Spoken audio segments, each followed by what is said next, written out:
जिस तरीके से अमेरिका अपने मतलब ऐसे हथियारों को चूज कर रहा है, क्योंकि ईरान के बारे में हमेशा चर्चा हो रही थी कि अभी तक वो अपने मिसाइल्स, ड्रोन्स ये सब तो यूज कर रहे हैं, लेकिन किस हद तक, क्या अभी भी उन्होंने अपने कुछ मिसाइलें जिनकी क्षमता अच्छी है उनका इस्तेमाल नहीं किया है। अमेरिका फुल थ्रॉटल जिसको कहते हैं शुरू से ही जाता हुआ दिख रहा है। बिल्कुल, अमेरिका भी बहुत अच्छी तरीके से जानता है कि ये शॉक एंड ऑ जो उन्होंने 2003 में इराक के खिलाफ किया था, उससे ज़्यादा ताकत के साथ वो उतर रहे हैं। आप जिस तरीके से हिंद महासागर के अंदर ईरान की नौसेना के जहाज़ को डुबोया गया, वो साफ तौर पर बताता है कि इस ऑपरेशन की शुरुआत से पहले ही ईरान के एसेट्स कहाँ-कहाँ हैं, कैसे हैं, उनको पहले ही आइडेंटिफ़ाई कर लिया गया था और उसके बाद उन्हें हंट डाउन किया जा रहा है, यानी वो जहां हैं, चाहे वो अंतर्राष्ट्रीय वाटर्स में हो, उन्हें भी वहां पर नष्ट किया जा रहा है। और साथ ही अमेरिका अपनी पूरी ताकत के साथ इस्तेमाल कर रहा है और साथ ही अमेरिका और इजराइल की अगर ताकत मिल जाती है साथ में, तो वो ईरान के मुकाबले काफी बड़ी ताकत है। लेकिन दूसरी तरफ ईरान होम टर्फ पे है, यानी अपनी ही जमीन पर है।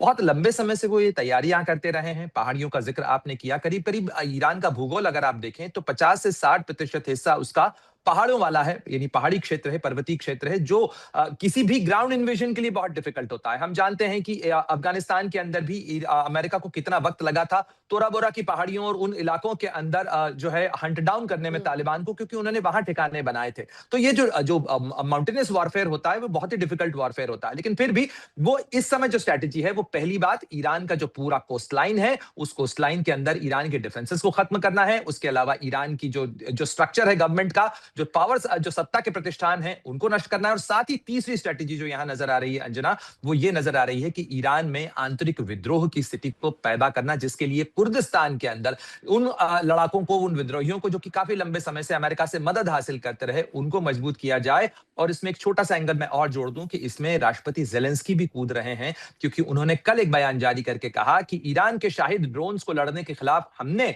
बीते कुछ सालों के अंदर दुनिया की बेहतरीन क्षमता डेवलप की है और हम ये क्षमता अपने अरब देशों के जो साथी हैं उनके साथ शेयर करने को तैयार हैं। ऐसे में माना जा रहा है कि यूक्रेन के जो ड्रोन फाइटर्स हैं, उनकी भी मदद कुर्दिस्तान के लड़ाकों को दी जा सकती है। इस तरीके की इंटेलिजेंस रिपोर्ट्स आ रही हैं। बिल्कुल, लेकिन ईरान की हम लोग बात कर रहे थे और ईरान के हमलों की बात उस जो फाइट बैक कर रहा है वो बता रहे थे।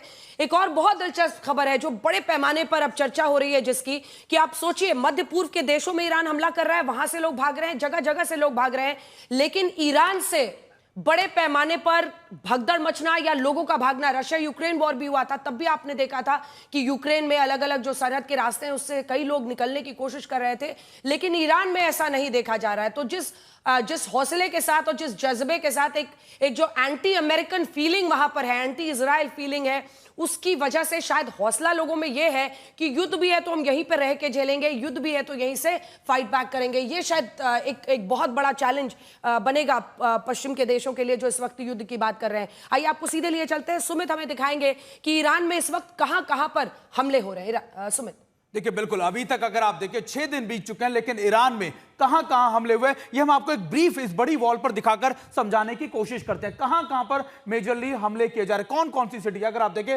चाबार, सबसे पहले कोस्टल एरिया से हम शुरू करते हैं। कोस्टल एरिया यानी स्टेट ऑफ हॉर्मूज का इलाका सबसे महत्वपूर्ण है। यहां पर चाबार की बात कर लीजिए, आप कह सकते हैं कि इधर बंदर अब्बास की बात कर लीजिए, फिर मिनाब, जहां जिस स्कूल के ऊपर जहां पर करीबन 150 के करीब बच्चियां मारी गई थी, मिनाब का वो इलाका, ये भी कोस्टल है। फिर आप आगे बढ़िए, शिराज का इलाका, बुशर का इलाका, ये वो इलाके हैं जहां पर इनके न्यूक्लियर इंस्टॉलेशन मौजूद हैं। इसके बाद अब थोड़ा सा हम ऊपर चलते हैं, हम चलते हैं नॉर्थ की तरफ, यानी इस्फहान, जहां पर उनकी यूरेनियम इनरिचमेंट साइट है। इसके बाद कुम, जो एक आप कह सकते हैं कि बहुत इंपॉर्टेंट इलाका है, तेहरान राजधानी। और फिर अगर आप नॉर्थ और आगे बढ़े तो आप देखेंगे करमनशाह का इलाका, कराज, उर्मिया, तबरीज और इलम और लोरिस्तान इलाके, सारे इलाके वो हैं जहां पर इस समय अटैक किए जा रहे हैं। लेकिन सबसे इंपॉर्टेंट अगर आप देखें कि अभी जब कल भी 100 घंटे का ब्रीफ बताया गया, तब अमेरिका की तरफ से बताया गया कि इस इलाकों में सबसे पहले उन्होंने शुरुआत की इन कोस्टल इलाकों में, यहां से लेकर यहां तक, क्योंकि अगर उनके फाइटर प्लेन्स को अगर अंदर जाना है तो सबसे पहले इन कोस्टल एरियाज के ऊपर उनको अपना एयर डोमिनेंस